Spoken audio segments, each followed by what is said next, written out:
All right. Good evening, everyone. Thank you guys for attending today. This is the public informational meeting for state project number 173-528, signing and pavement marking improvements at unsignalized municipally owned intersections in District 3, Southwestern Connecticut.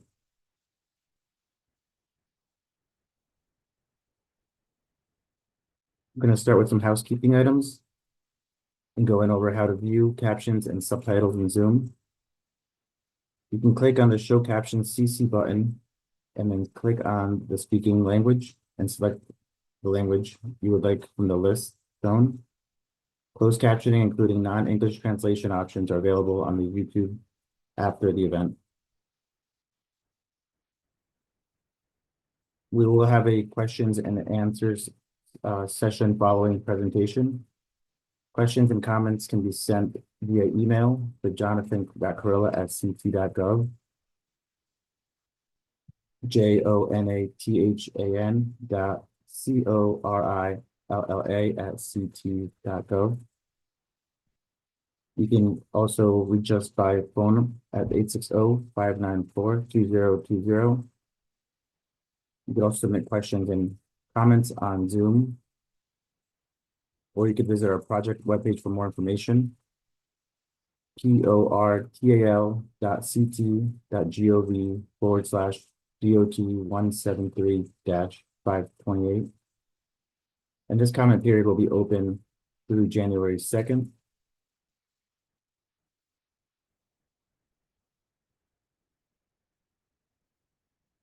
For tonight, the meeting overview, we're going to continue with some housekeeping items.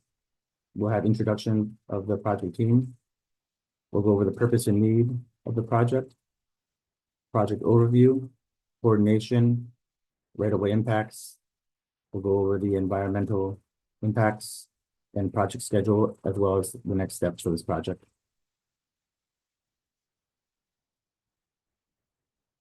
In order to use the Zoom Q&A function, you can select the Q&A tool at the bottom of the Zoom webinar window. The Q&A window will open up as seen on the right. Please type in your questions in the text box and hit enter to submit. If you are an audio-only participant, you can dial *9 to raise and lower your hand. Title 6 are civil rights. No person shall, on the basis of race, color, or national origin, be excluded from participation or subject to discrimination in the development of this project. There's a QR code if you want to scan and visit our website for more information. And we're going to have 2 more slides that we'll display for a little bit that cover more of your Title VI civil rights.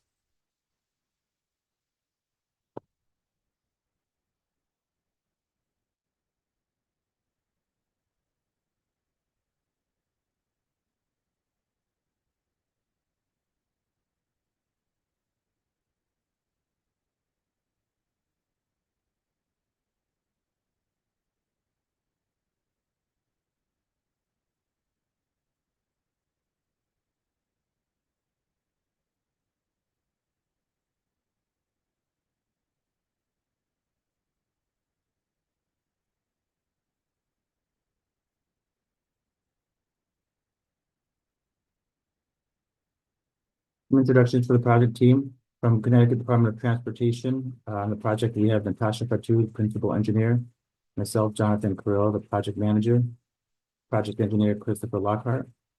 And on this project, it is the consultant liaison engineer is Weston O'Neill. On the call today, we have Mark Bertucci, Dan Haptis, and Gina Musinski. The purpose of the meeting today is to provide a project overview and the status. We're looking to obtain public input for the project and respond to any public comments. And I'm going to hand it over to Mark Bertucci with Fuss to go over more project details. Great. Thank you, John. Good evening again. I'm Mark Bertucci. I'm the consultant liaison engineer for the DOT Traffic Engineering Division.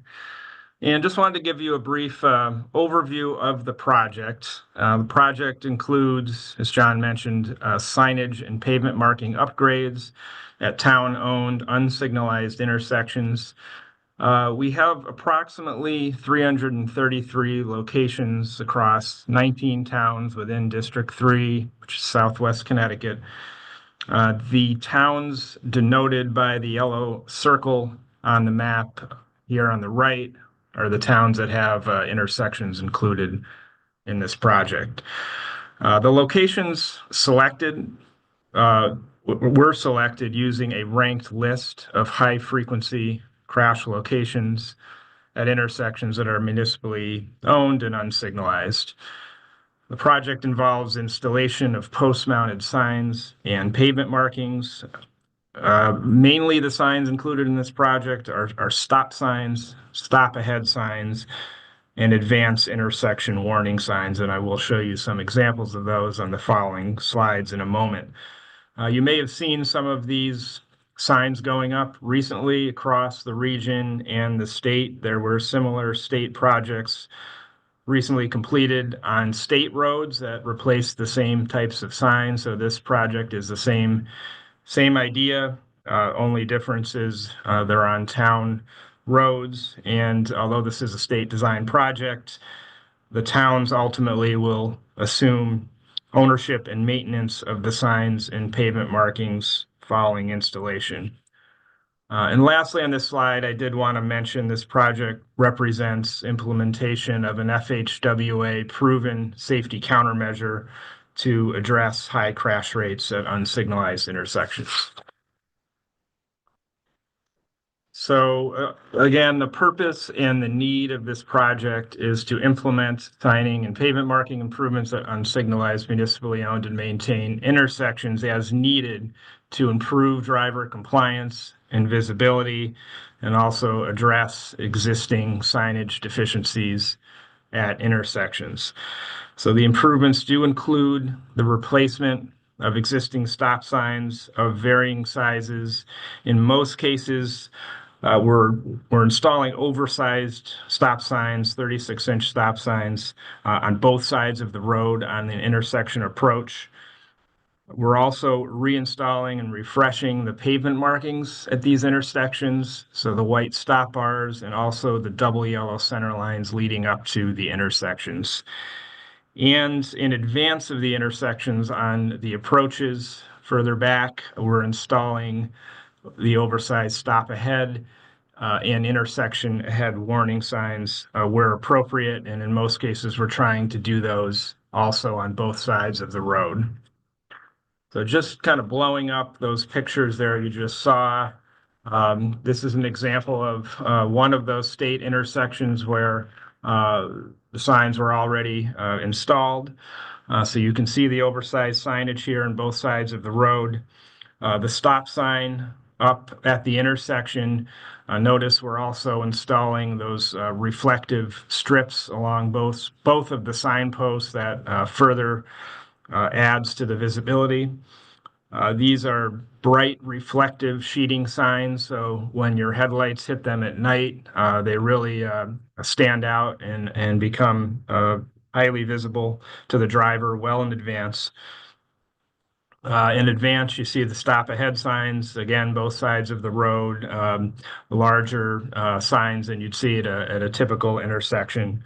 The center line, you see the double yellow center line striping there that has been repainted as well leading up to the intersection. So, these are big signs, but we really want them to stick out so it draws attention to the driver because improved sign visibility has been proven to increase driver compliance at these high crash rate intersections.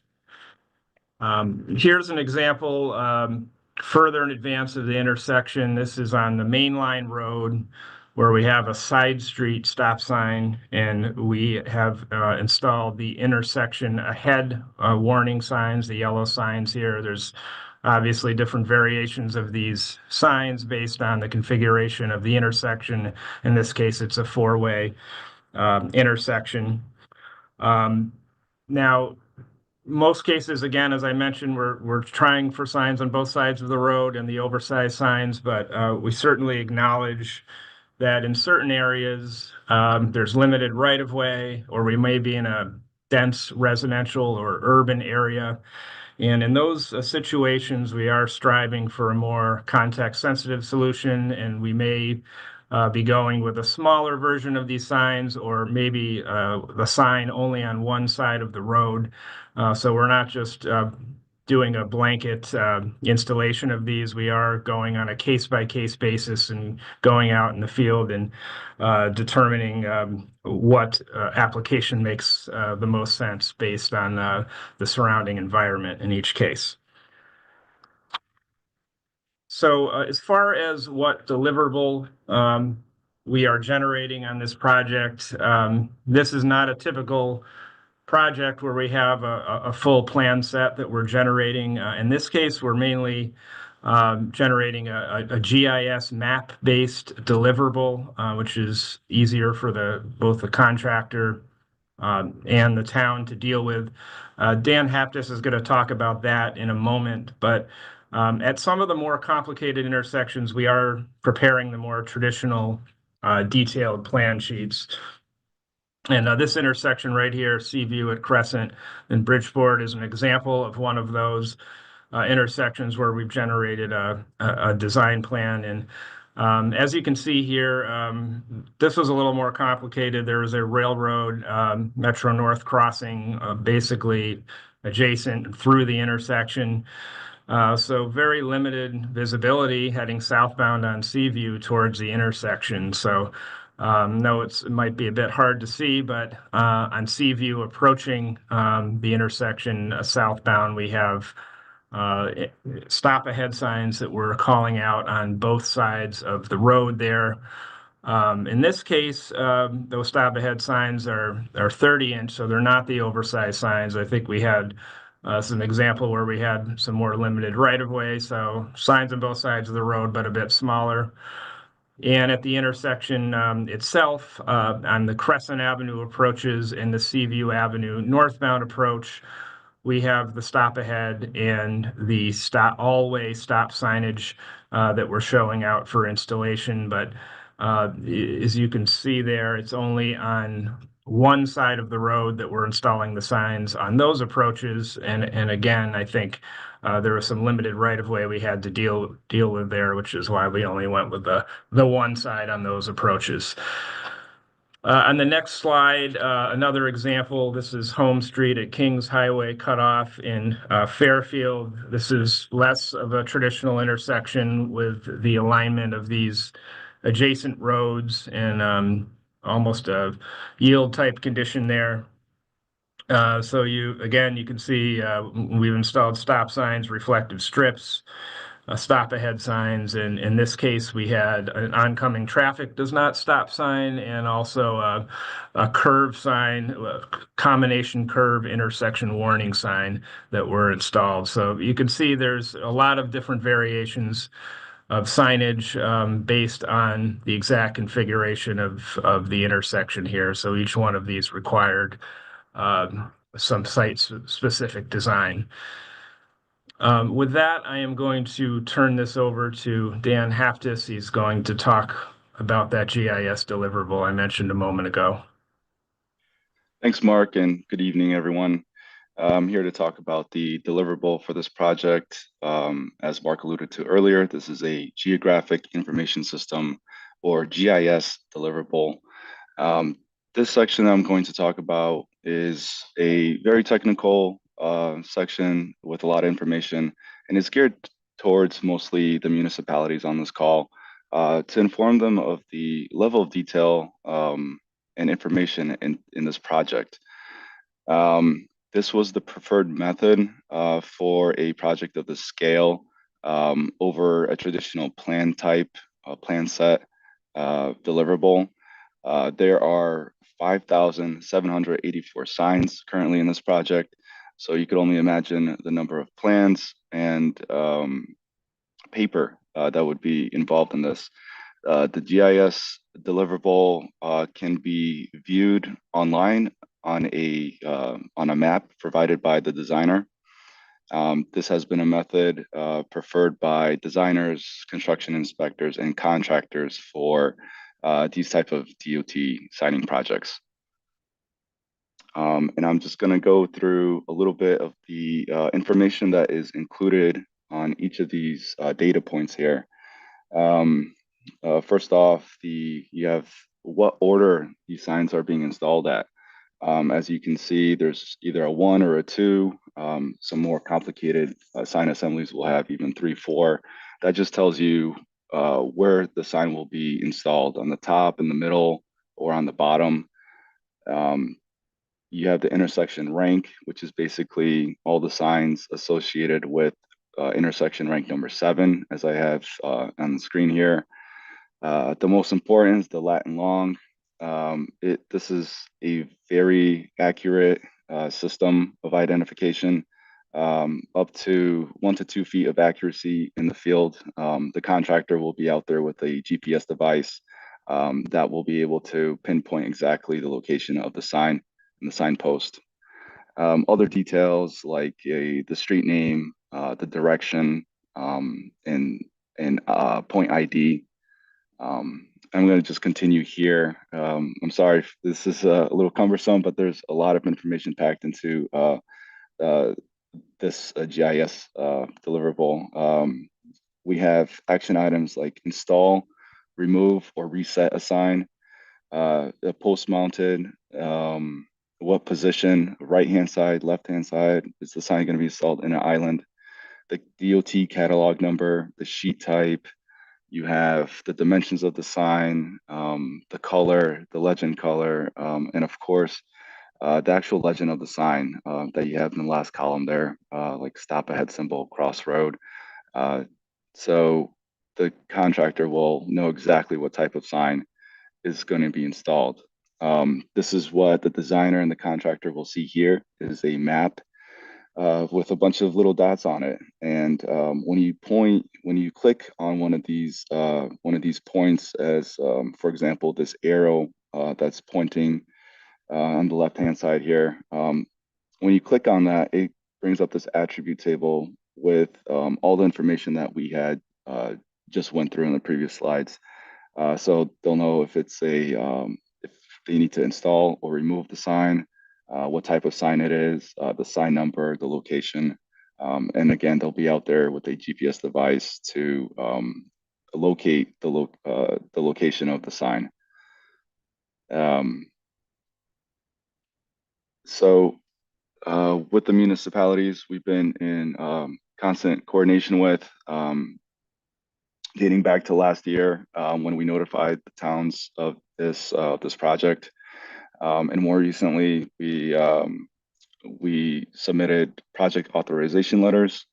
And basically, what this letter stated was that upon installation and completion of this project, the municipalities will assume ownership of all the signs installed under this project.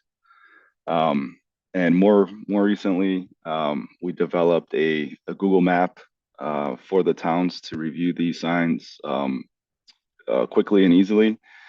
Basically, we converted all those points that you saw earlier on the GIS map to actual images of the sign being installed.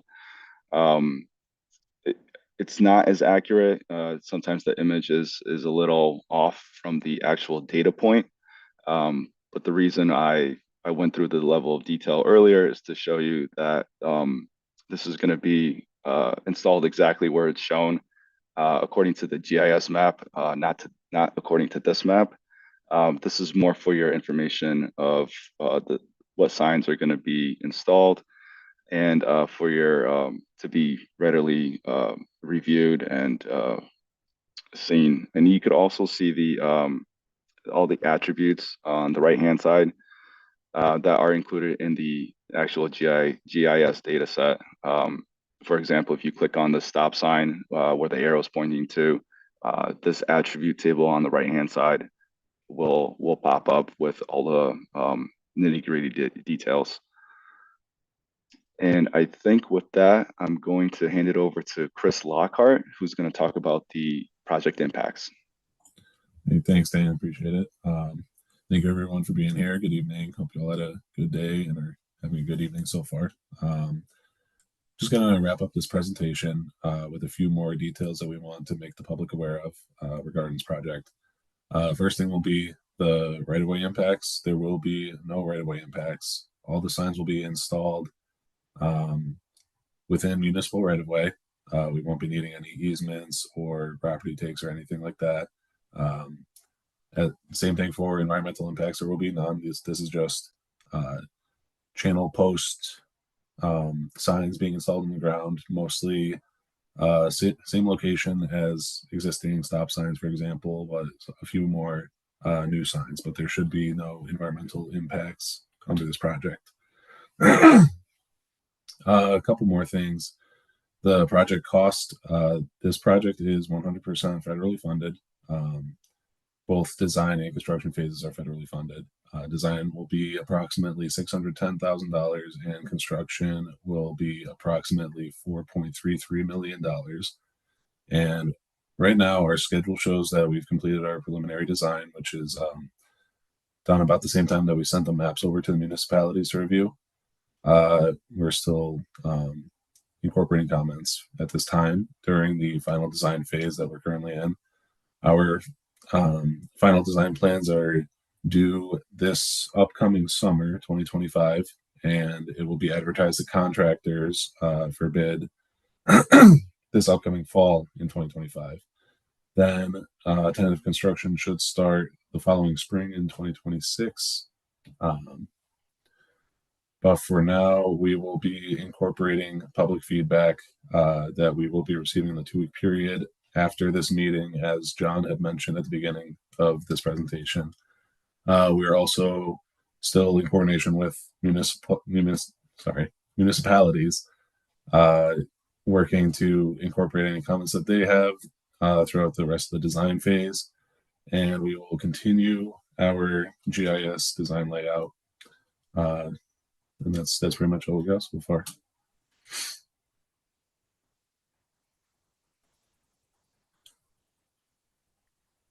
Thanks, Chris.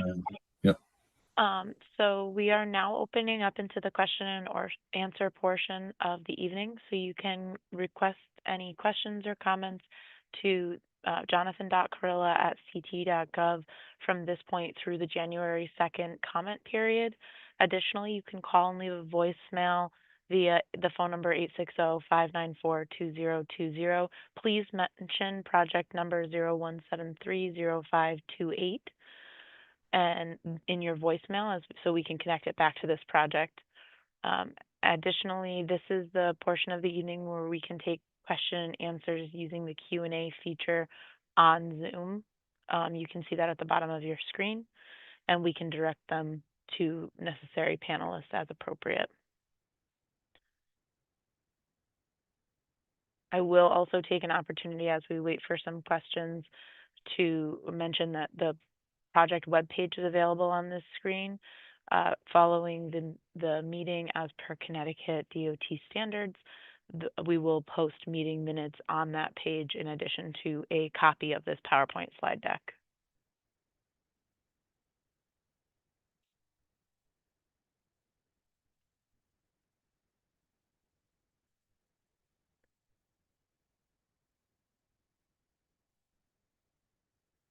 I'm not seeing any questions just yet, but we'll wait and see.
I've also included the contact email address and phone number in the chat for anyone who has additional questions. I'm still not seeing any questions just yet. In the meantime, I will also add, as mentioned, the voluntary post-meeting survey. Feedback from this survey allows Connecticut Department of Transportation to improve these meetings and provide public feedback.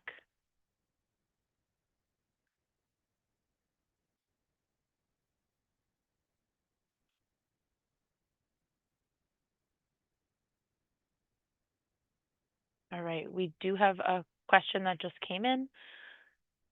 What happens if you report a missing or damaged sign to the town and they do nothing about it? How can a citizen get the problem resolved? Is there any fines or punishment to the town? That one I am going to direct to John Carilla.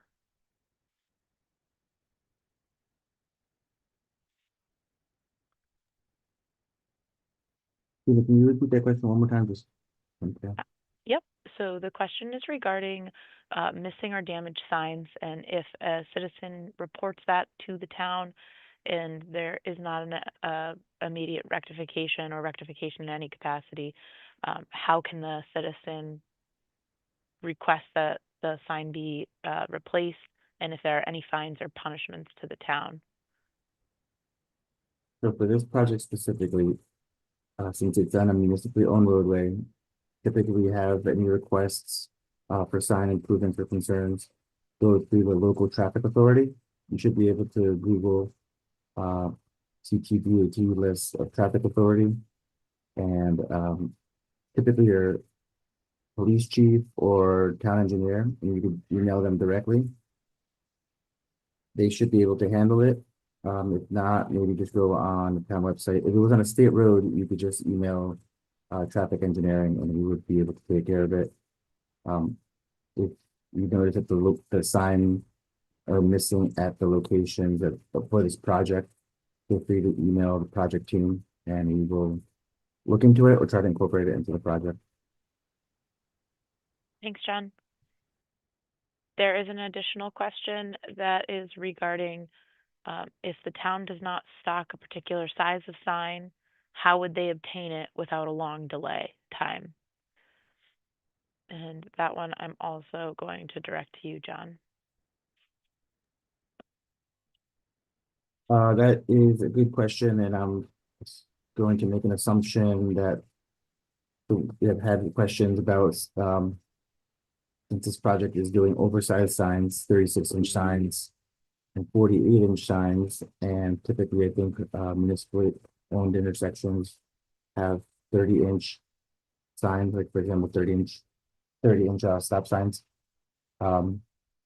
Depending, I guess, on the number of signs, we would recommend that the town start stockpiling a couple extra signs.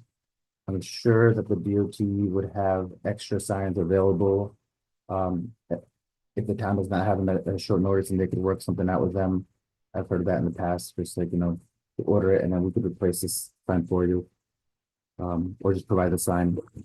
But that's a good comment, and I will see maybe we could add extra signs to the project and allocate them in a way that they would be available for the towns. Thanks, John. An additional question we get is regarding a particular intersection, and there's concern that there's always accidents and if a traffic light would be considered. I will turn that question over to Mark Vertucci.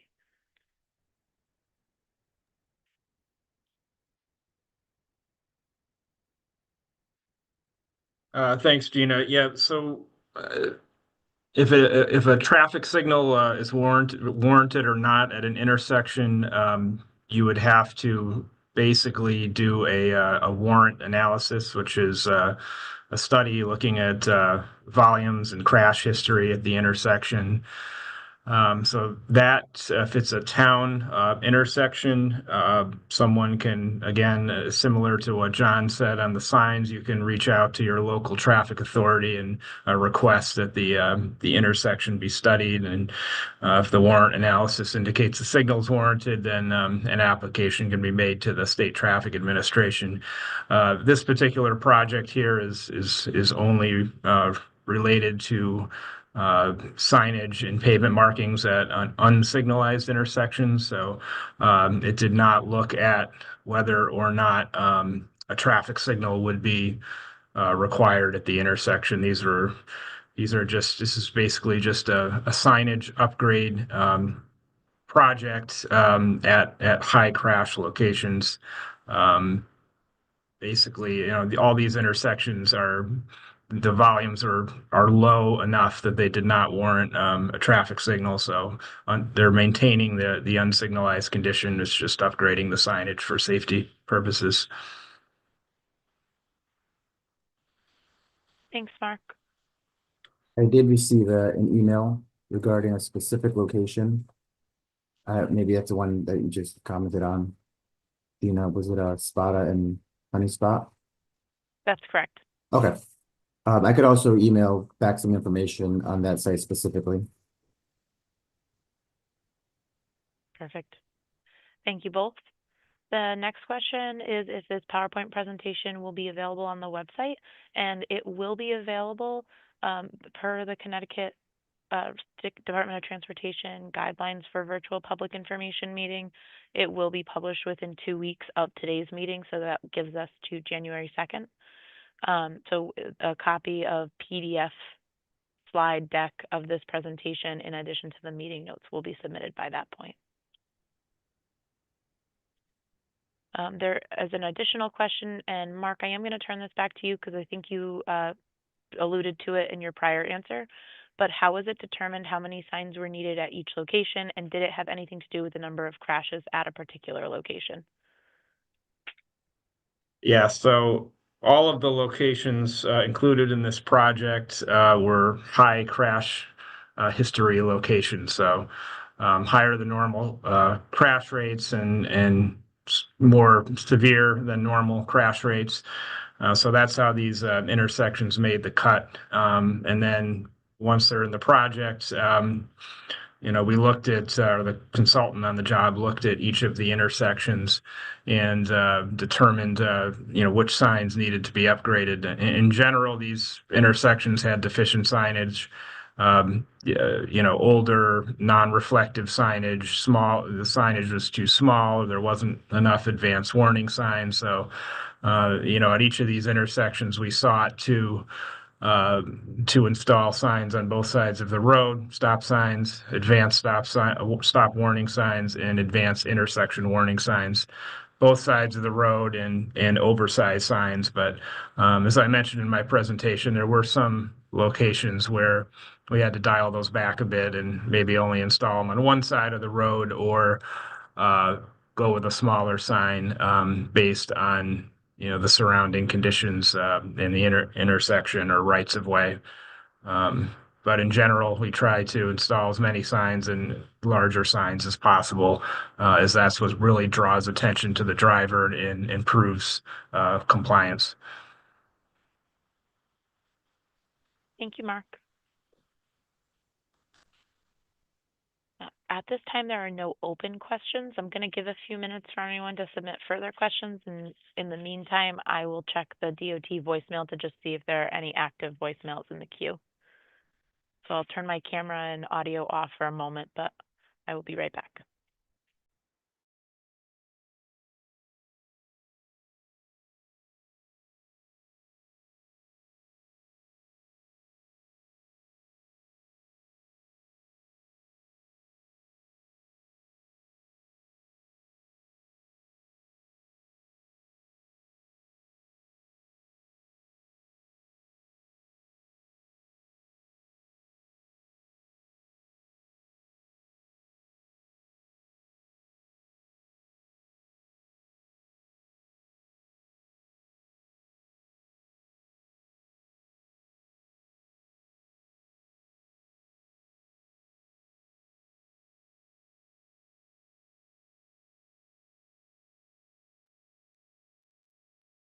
I just checked the virtual public information voicemail, and there are currently no active voicemails in the queue. That being said, if there are any further questions or comments, they can be submitted via email to jonathan.carilla@ct.gov or you are able to call the phone number on the screen, 860-594-2020, and leave a voicemail. And please reference project number 0173-0528 in your voicemail so we can coordinate it with this particular project.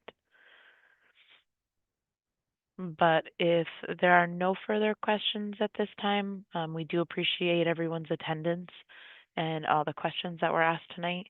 And please follow up with any further questions or comments at this time.